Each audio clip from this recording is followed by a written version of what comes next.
Salut les amis. Alors aujourd'hui j'ai fait une vidéo qui doit vous sembler choquante, idiote, voire même complètement farfelue peut-être. Mais oui, pour moi l'anime Boruto est supérieur au manga. Et je vais vous expliquer pourquoi. Mais avant je dois vous prévenir. Je vais parler des derniers événements qui sont arrivés dans les chapitres de Boruto. Peut-être aussi mentionner les derniers épisodes de l'anime. Alors si vous ne voulez pas être spoilé, quittez la vidéo maintenant. Je ne tiens absolument à spoiler personne, car il y en a parmi vous qui ne veulent pas être spoilés. Ou contrairement à moi le spoil m'est indifférent. Alors si vous n'êtes pas à jour, quittez la vidéo.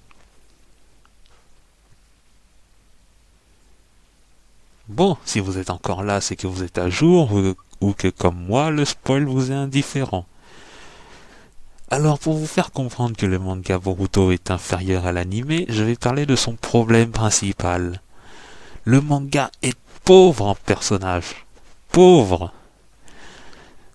Malheureusement, la crainte que j'avais et que j'avais mentionnée dans une précédente vidéo s'est confirmée. Boruto et Kawaki seront les seuls à être au centre des histoires. On le voit très clairement dans les derniers chapitres. Il n'y aura que seulement eux. Et d'ailleurs, j'ai été complètement déçu parce que à cause de ce qui s'est passé aussi avec Sarada. Alors avec Sarada, je vais vous raconter comment j'ai vite compris qu'elle sera laissée au second plan. Alors, si vous avez vu le chapitre, vous savez que Kawaki a fait face à Boruto en essayant de le tuer et que Sarada est arrivée sur les lieux. Kawaki la prévient de ne pas intervenir sinon il la tuera et Sarada nous fait un petit speech. Alors Kawaki attaque Sarada et Boruto la protège. Et c'est comme ça que Boruto a sa cicatrice. Et c'est là que j'ai compris que c'était complètement ridicule et que Sarada ne sera pas développée. Je vous explique. Kawaki était face à Sarada. Sarada, elle aussi, était face à Kawaki. Elle a même eu le temps de faire un speech avant que Kawaki l'attaque. Kawaki l'a attaqué de face. Il ne l'a pas attaqué par derrière, pas par un angle mort. Ce sont normalement les façons pour que Boruto aurait dû intervenir pour protéger Sarada. Kawaki était face à Sarada, mais Sarada aussi. Pourquoi est-ce que Sarada n'a pas pu se défendre elle-même face à une attaque de front? Et vous savez ce que j'ai pensé à ce moment-là?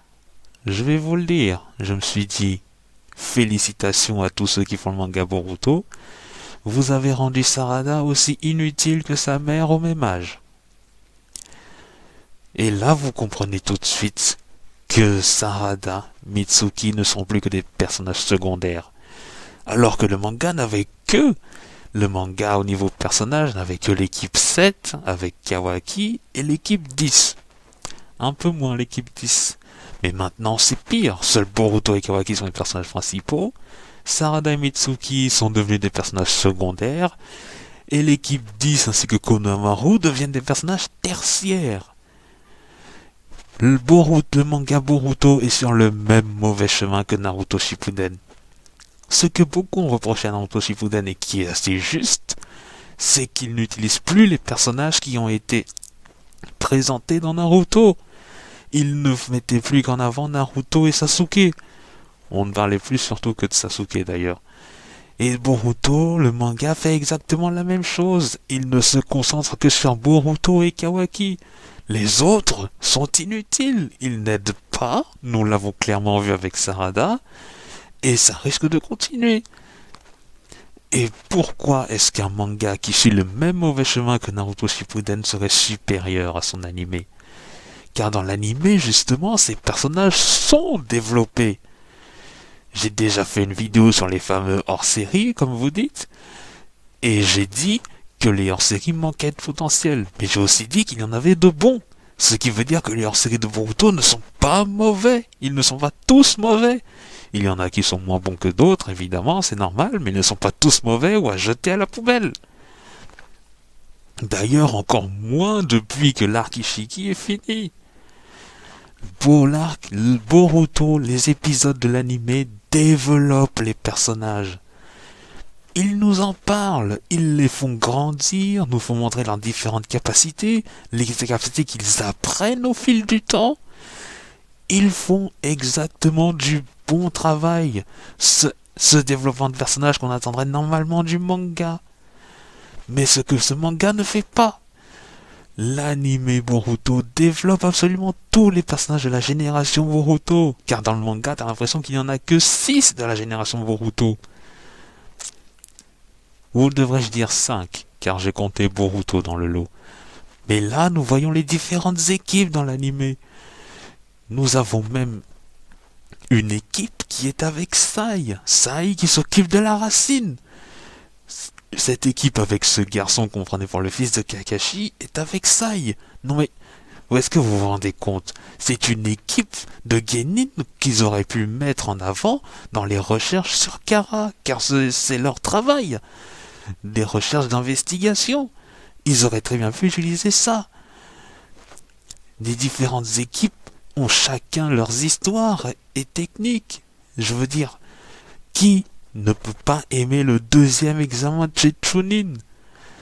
Le premier examen de Chunin, évidemment, il y a beaucoup de blagues dessus en disant qu'il était vraiment moins dangereux que l'examen de Chunin dans Naruto. Et c'était vrai, mais ils se sont rattrapés. Je veux dire, la forêt de la mort est revenue. Ils ont fait revenir la forêt de la mort. Et en plus, maintenant, il faut mourir des gens. Tous ces rabat-joie qui se plaignent de ne pas voir les personnages mourir. J'ai mis du temps parce que je voulais trouver un mot pas insultant.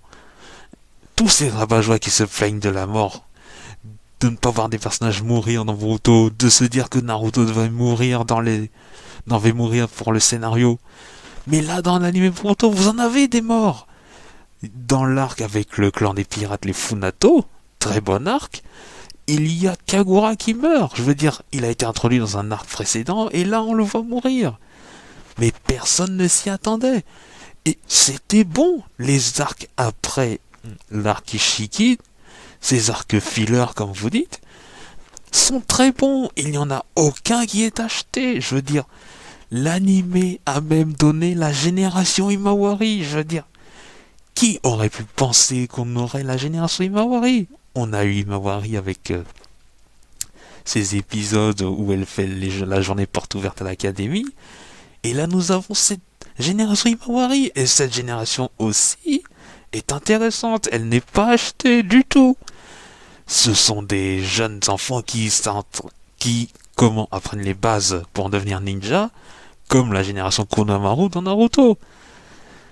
Donc, Naruto, il n'y avait que Konohamaru, Moegi et Udon, et là on a toute une classe. Et on les voit, et ils ont des compétences pour certains. Ils nous donnent plein de personnages et les mettent dans des histoires, des intrigues intéressantes. L'arc avec Kawaki qui retourne à l'académie, où nous avons la génération Himawari, est très bon. Au début, on peut penser que c'est seulement un arc où Kawaki fait de la protection d'une princesse qui apprend à s'intégrer dans une école, mais pas du tout. Il y a un véritable complot, et quand j'ai vu ça, je me suis dit que oui, Naruto a arrêté les guerres, il a fait en sorte que les 50 nations soient unies, mais nous avons toujours dans le monde des organisations criminelles qui font des choses innommables. Dans l'arc Himawari, nous découvrons que celui qui est au centre du complot pour tuer la princesse et prendre le pouvoir entraîne des enfants à être des assassins. Mais que vous faut-il de plus? L'anime Boruto met en scène différents personnages dans des intrigues absolument passionnantes. Il n'y a pas à se plaindre. Surtout que ces hors-séries, comme vous dites, sont placés de façon très intelligente. Regardez les hors-séries qui sont venus après l'arc Ishiki. C'était pendant un moment idéal. Ishiki venait d'être vaincu, et après cet événement, on a Code qui est parti chercher le laboratoire où Ada se trouve. Et entre ces événements, il y a un moment de flottement. Un moment où une durée s'est passée, et l'anime l'a très bien utilisé. Il s'est servi de ce moment de flottement pour donner différents hors-séries jusqu'à ce que le manga soit assez avancé pour reprendre les épisodes. Ce n'est pas comme Naruto Shippuden où les hors-séries pouvaient arriver en plein milieu d'un arc. Non! Les hors-séries sont utilisés de façon intelligente dans Boruto. Et même, les hors-séries te permettent littéralement de savoir comment les hors-séries, le hors-série, ont permis de finalement comprendre quand est-ce que cette fameuse ellipse allait arriver. Car là, le manga l'anime a repris l'histoire du manga avec Code qui est dans le laboratoire où il trouve Ada. Et là, dans le manga, qu'est-ce qui se passe? Nous sommes proches de l'ellipse avec Kawaki qui va forcément fuir. L'anime n'aurait pas repris l'histoire du manga s'il n'était pas sûr de ne pas les rattraper. Ce qui veut dire que nous aurons de nouveau un moment de flottement. Et ce moment de flottement, là où nous en sommes, ce sera l'ellipse. Vous vous rendez compte? Grâce à l'anime, vous avez pu savoir que l'ellipse était proche. Toutes ces vidéos théories, et finalement c'est l'anime qui vous donne le moment où l'ellipse n'est plus loin. Pourquoi se plaindre de l'anime Boruto? Il est très bon. Je pense qu'honnêtement, c'est de la mauvaise foi de s'en plaindre. Oui, il y a des hors-séries qui ne sont peut-être pas intéressants, mais c'est toujours comme ça. Ça ne peut pas être tout le temps des choses incroyables qui sont hypantes. Il y a des épisodes qui sont moins intéressants que d'autres, c'est tout à fait normal. Mais les hors-séries de Boruto ne sont pas à jeter. Ils développent les personnages, ce que le manga ne fait pas. Et en plus, le manga Boruto va brider l'anime Boruto. Et je vais vous dire pourquoi. Parce que l'anime sera obligé de faire ce que le manga a montré. Et si le manga n'utilise pas les personnages, l'anime ne veut pas forcer le manga à le faire, ou plutôt les utiliser dans l'histoire. Car sinon ce ne sera plus la même chose. L'anime est obligé de se plier à ce que le manga présente. Et aussi, le moment où j'ai compris que l'anime allait être bridé par le manga, c'est quand j'ai regardé le dernier générique de Boruto. Opening, si vous préférez. D'habitude, je ne les regarde pas, je ne fais que les passer. Mais j'ai vu quelque chose dans cet opening, et du coup, je voulais le regarder en entier. Et c'est là que j'ai compris. Dans le dernier opening, on nous montre les différentes équipes. Je dois avouer que je n'ai pas compris pourquoi ils avaient des chiffrages aussi éloignés. T'as l'équipe 5, puis l'équipe 15, puis l'équipe 40. Mais dans ce générique, on nous montre ces équipes et on nous les montre au combat, avec leurs différentes capacités. Et à la fin, on nous les montre faisant face aux différents ennemis qui vont arriver, à savoir Code, Ada et Daimon. Et c'est là que j'ai compris. L'anime a tous ces personnages qu'il peut utiliser, mais il ne peut pas, parce qu'ils n'ont pas été montrés dans le manga. Le manga ne les utilisera pas, et malheureusement, c'est un problème. L'anime qui a passé son temps à compenser le problème du manga va lui-même subir le même défaut, parce que le manga n'utilise pas de personnages autres que Kawaki et Boruto dans son développement. Je pense que c'est une première de voir un anime qui sera bridé par son manga. D'habitude, les animés ne montrent parfois pas ce que le manga a à offrir. Je vais par exemple vous citer Tokyo Ghoul ou The Promised Neverland. Mais là, ce sera le contraire. Le manga ne va pas donner ce que l'anime a à offrir. Vous vous rendez compte un peu? Vous comprenez pourquoi le manga est inférieur à l'anime? L'anime a fait beaucoup plus que le manga ne sait faire.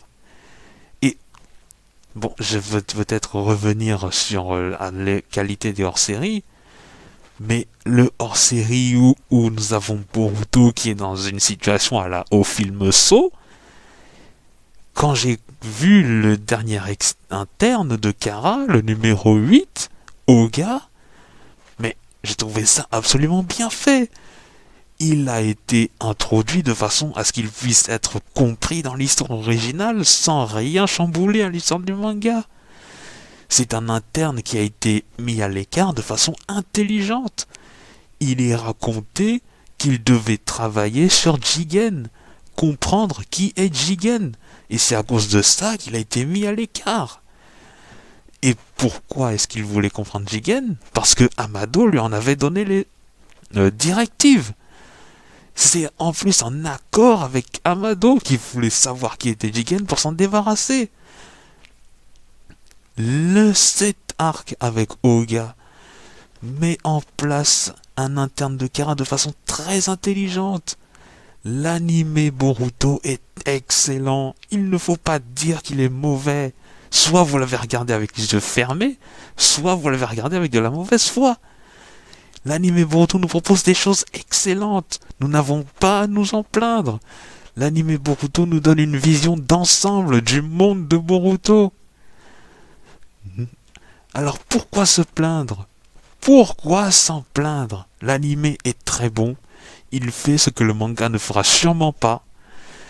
Et donc, il est supérieur au manga. Bien évidemment, je pourrais me tromper. Peut-être que le manga va développer ses différents personnages.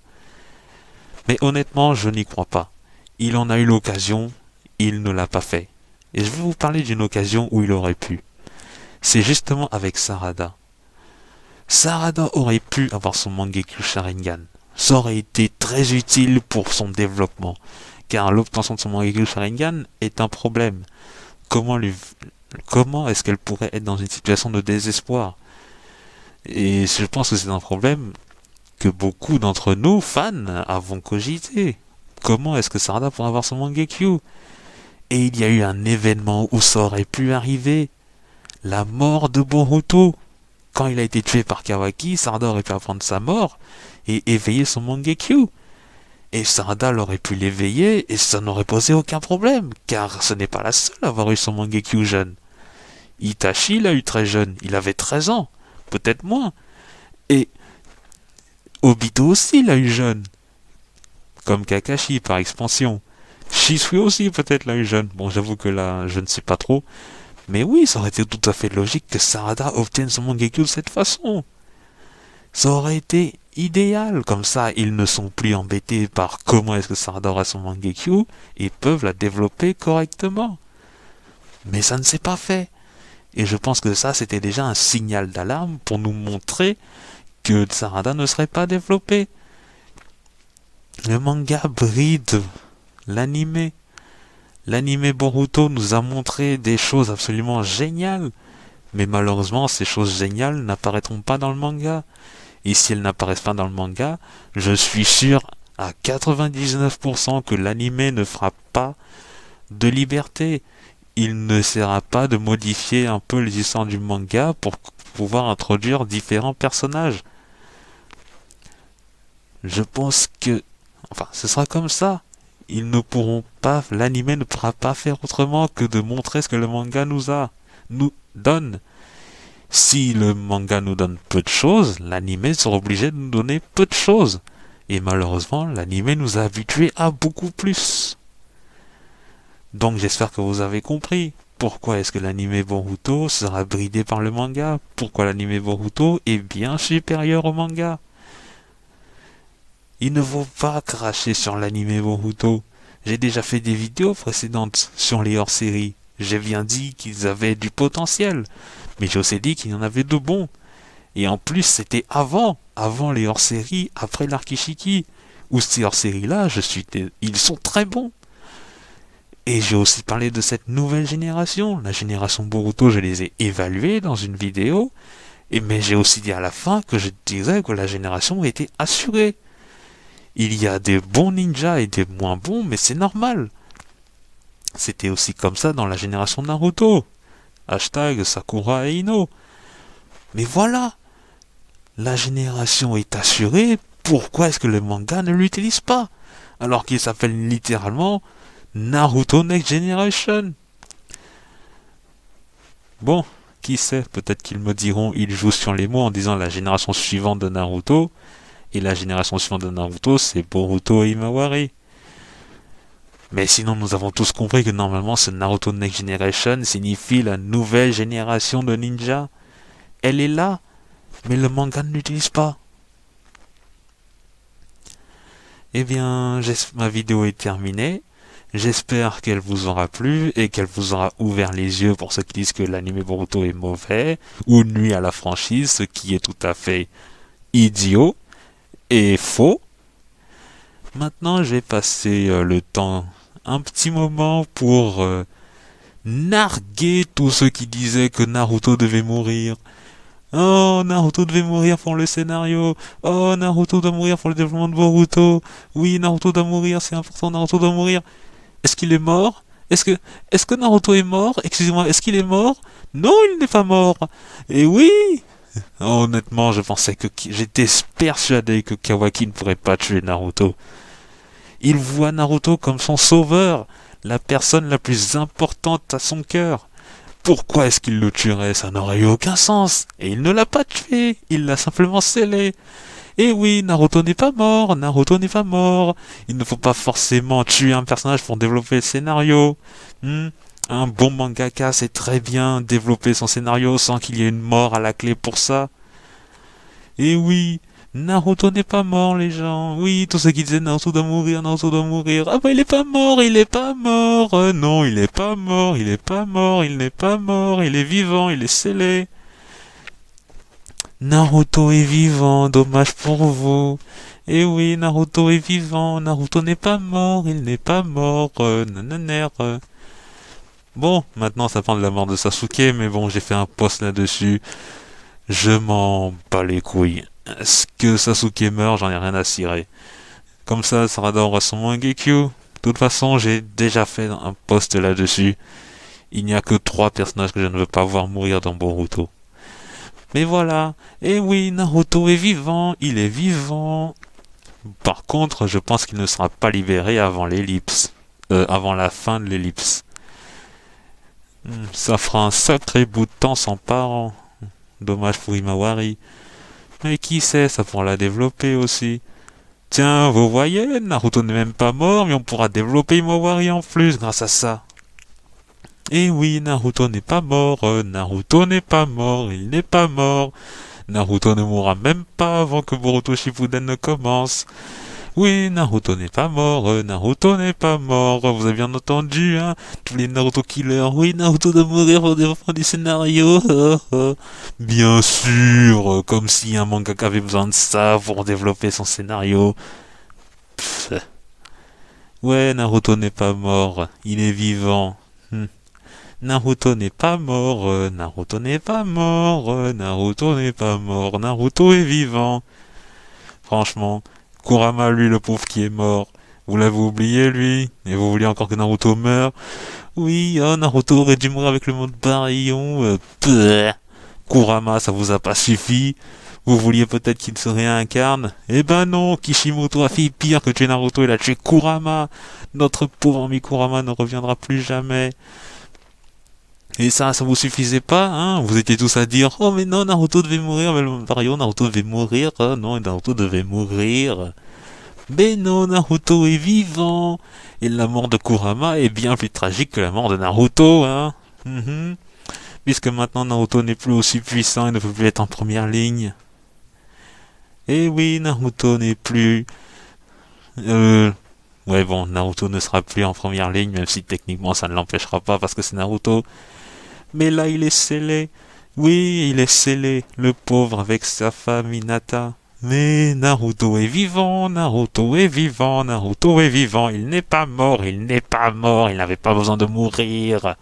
Et oui, il n'avait pas besoin de mourir.